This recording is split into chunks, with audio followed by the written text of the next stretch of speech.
Well, hello and welcome back to the channel. So, this is part 2 of the book by Jordan Peterson, 12 Rules. And if you haven't watched the part 1, I put a link in the description. You can actually check that one out and then be back with this one.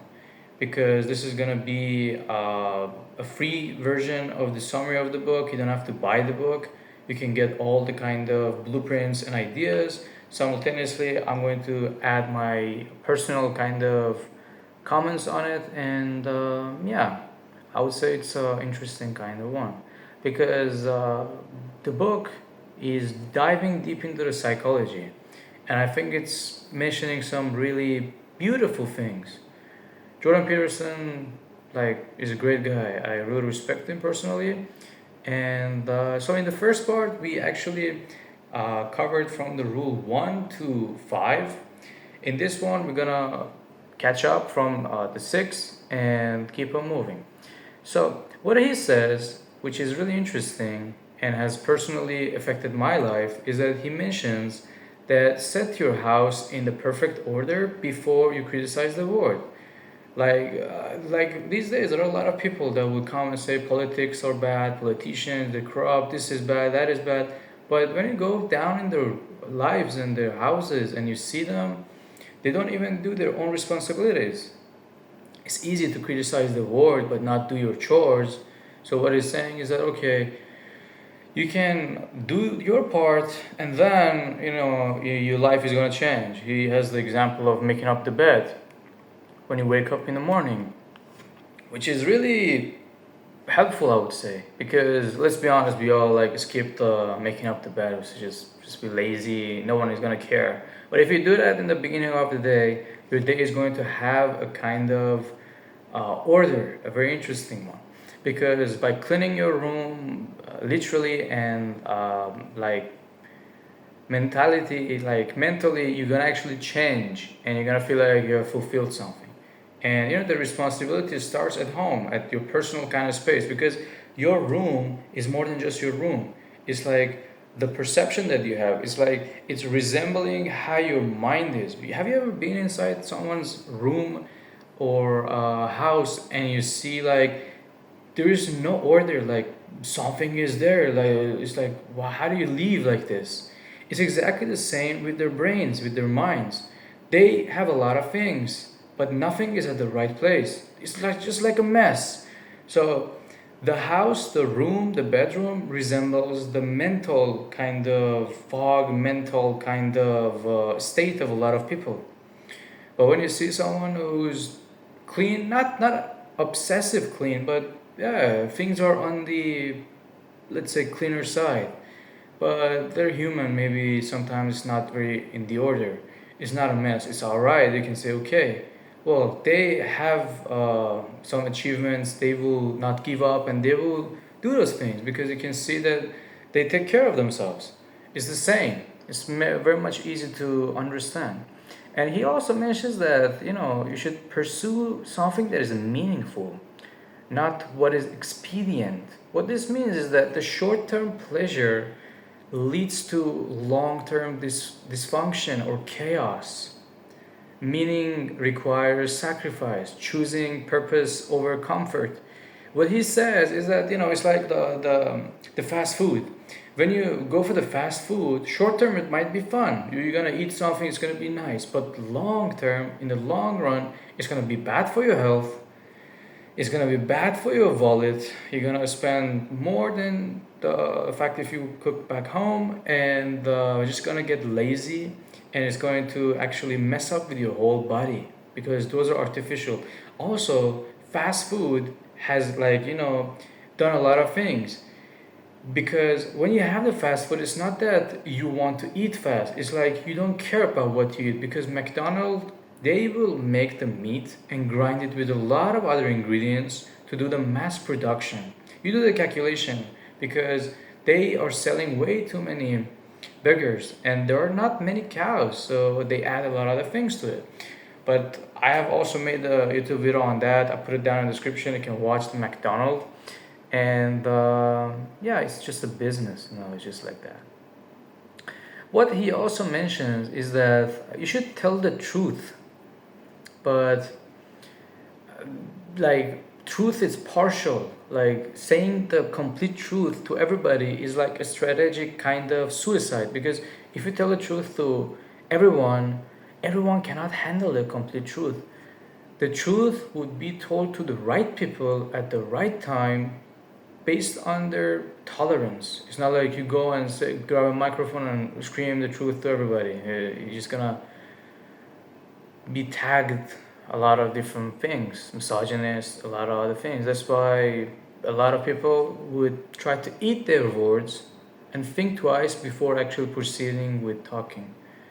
Because you shouldn't technically lie, but you don't need to tell the truth. And the liars, like the professional of the liars, they know exactly how the game works. They find the loopholes. They try to say, okay, but this rule says this, that says this. They play with the words and they get by very, very well. So sometimes you don't need a criminal lawyer, you need a criminal lawyer. So the lawyer knows all this kind of loopholes and he would try to go through. Look at, for instance, what the Epstein file is under investigation, and they have something on Donald Trump, and he's trying to hide it, and he's doing fine, and that's really interesting. But yeah, so back to our own topic and the rules that he has with his book, Jordan Peterson. If you don't know him, search his name. He's great. He's a great guy, and he's also has a really interesting wardrobe collection. And he made 12 suits for this particular kind of book that he has. Inside all those suits, these messages are engraved, and they're like custom, bespoke, tailored kind of suits. One of them is very famous. It's like half red, half blue, resembling heaven and earth, and that's like really interesting. So I would recommend you try that also. So as I mentioned about the truth, not lying, lies distort the reality. Living honestly aligns you with your life, with yourself, and the truth is painful, but lies are destructive. Let's be honest. And the other thing that he mentioned is that you should assume that the person you're listening to might know something more than you. And like real listening is rare.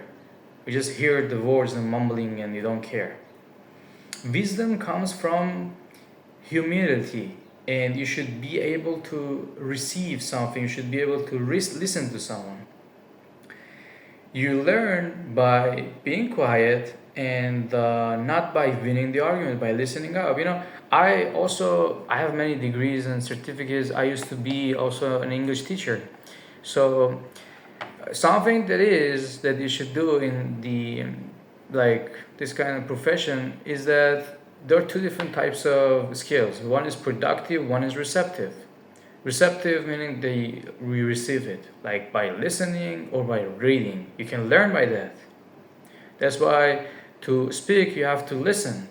To write you have to read. It's like the receptive becoming productive.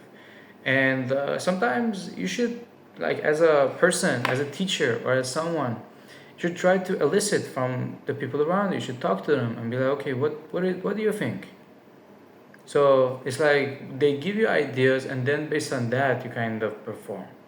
And you already know what you know when you come and talk to someone, but you don't know what they know. So that's also an interesting thing.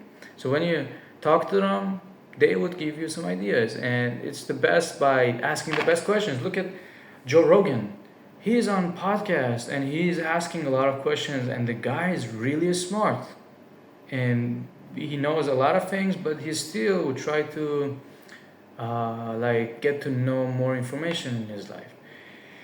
And yeah, so that's also like my personal idea.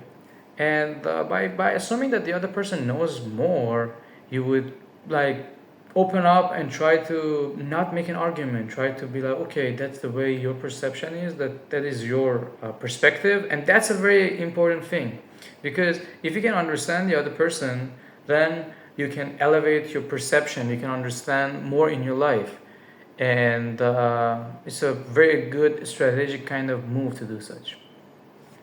So The other thing that he says is that a person who can write and speak and be precise in their speech can succeed in his life. That's one of the rules. That he says, vague problems create anxiety. Clear words create clear actions. And you should name the things properly to face them. You should know what you're dealing with. It's like you cannot rugby tackle a thing that exists in your mind and you don't know. Your brain is made to solve the problems, but if they're like confused in your mind, you don't know what you have to deal with. That's why when you are thinking of something, just try to write it down, try to understand what you need to do and come up with solutions and attack them and get it done. But if it's just in your mind day and day, it will go and you'll be like, oh, I haven't done anything. That's, by the way, how people are living their lives. A lot of people around you call as friends, are just spending their times wastefully and they don't get anything. By the way, I think that I look more handsome wearing a cap, that's why I'm wearing it. And so, where were we about the book? There also are the kind of concept that he touches. He would say, like, I believe, like, in the last two rules that he says, the last two, he would say that you shouldn't bother children when they are playing, when they are trying to like do basketball, skateboarding. You should let them to enjoy the time. So that resembles something. Okay, what he says is that risk is necessary for growth. No pain, no gain. If you don't risk it, you're not gonna get anything. It's like a gamble in the life. Overprotection weakens the people. Ever seen a conservative father that doesn't allow the child to go out of the comfort zone? The child is not going to get anywhere.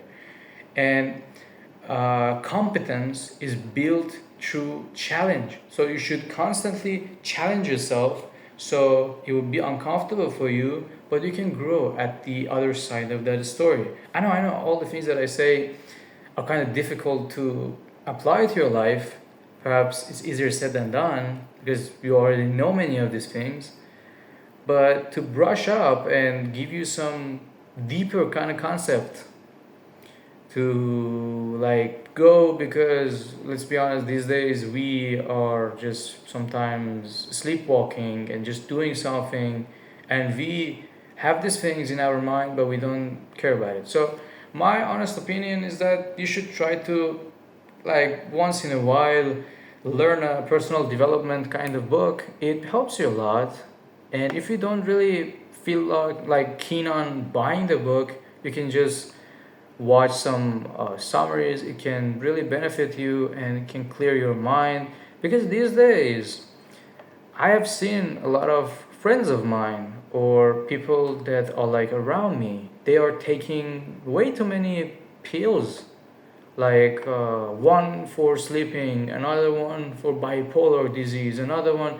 A girl comes to my mind. I'm not gonna say her name because she probably watches the video, but you know what I'm saying? It's like this. This is not personal. This is a byproduct of the daily routines that we have. If you're just on Instagram watching someone doing better than you, or you have a friend, they just tell you the good stuff about their boyfriend or partner, guess what? You're gonna feel like behind in your life, and you're gonna feel sad, and you're gonna lose your mind, and you're gonna be like, okay, So those people around you are your hidden enemies. They're not like your real friends. I also made a video on, are they like your friends or they like your hidden enemies? And let me be honest with you, most people around you, they like your worst enemies. They pretend to be like your friends, but you do better than them. Let's see how uncomfortable they're gonna be. And they're gonna try to drag you down. That's the truth. Welcome to the real life and truth. And I know it's uncomfortable, but that's the real thing. Last thing that he says, Jordan Peterson in his book, is that life includes suffering, and you should notice the small moments of the beauty. And gratitude keeps you human during the chaos. So you should be thanking God, and through this kind of thing, I know it's a cliche, but if you be thankful, more will be given to you. To the ones who have everything, more will be given. From the ones who have nothing, everything would be taken. That's the reality. And he kind of resembles it by, if you see a kind of cat in the street, try to enjoy the moment, try to just enjoy the little moments. So the core themes of the book are about the order versus the chaos that life exists between structure and uncertainty. We're not sure about many things, but we have to push forward, you see. But you might be like, okay, Momo, but it's not very easy. It never was. Like we get born to this world as children crying. So it's not a very pleasant world. And personal responsibility is going to give you a meaning in life. So you should fix yourself before fixing the world. Truth and the courage, facing the reality, are in like is like a consecutive kind of way in a row to progress and move forward. I don't know if I told you in a better way. Let me paraphrase my phrase, make sure you understand. Meaning is highlighted, prioritized above the happiness. Temporal happiness doesn't mean anything. Meaning sustains you when happiness fails. Because if you go to a party, if you go somewhere, if you do something fun, guess what? Your dopamine will rise and then you're gonna come down. Then you have to do more of those things for your dopamine level to stay as high. So you're gonna be doing more party. If you're drinking, you're gonna drink more. If you're smoking, drinking coffee, doing this kind of stuff, you have to increase it more. That's like why your body is trying to get adapted. And then this is the most interesting thing. If you increase it, then your low time is going to be also significantly lower. That's why you've been in a self-destructive kind of cycle. So it's like a hedonic kind of treadmill that you run into something, enjoying it for a moment, and then regretting, then trying. It's like a treadmill. You should search for the keyword hedonic treadmill. Also have made a YouTube video on that one, that what it means and how it actually like resonates with the life and all those things. So all in all, if I want to conclude this video, I would say that the 12 Rules for Life by Jordan Peterson is a great book. It doesn't promise an easy life at all. It's like saying that life is difficult, let's be honest. And it says that life is a promise that is worth carrying on and living. If you take responsibility for your own existence, chaos becomes manageable and meaning becomes possible. So, which role hit you the hardest? I'm curious to know. Write down in a comment. Do you agree with Peterson or not? You think some of his ideas are not very top notch? Sometimes they're easier said than done and not applicable to the life. And comment the rule you need the most right now and which one help you in your life. And yeah, send the video to some of your mates, as this can clarify a lot of things for them. And like the video, subscribe to the channel if you want. And you're probably gonna like one of these two videos that pop up on the screen. And until the next one, yeah, take care. Yeah, I do look more handsome with the sunglasses, right?